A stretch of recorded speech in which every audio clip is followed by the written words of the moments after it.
In this video, I'm going to show you how to hide your phone number in Telegram. Now, in order for us to get this done, I want you to head over to these three vertical lines here, and then I want you to go ahead and open the settings. Now that we are in the settings, go ahead and scroll down and look for privacy and security. Now that we have opened privacy and security, you have there down below phone number. Go ahead and click that one.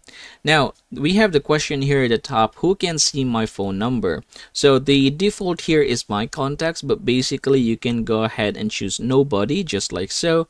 And then another question is going to pop out. It is going to ask you who can find you by your phone number. So you can set this to everybody or my contacts. So it depends on the choices that you have and depending on your needs. And then another thing down below is you have here add exceptions. You can just go ahead and click add users. And then say for example, you have family members. I want you to go ahead and add them in here as an exception. So once you are done, you can just go ahead and click this one right here. And you can see that now we have changed the privacy of your phone number. And yep, that is how easy it is to get this done. I hope this video helps you out.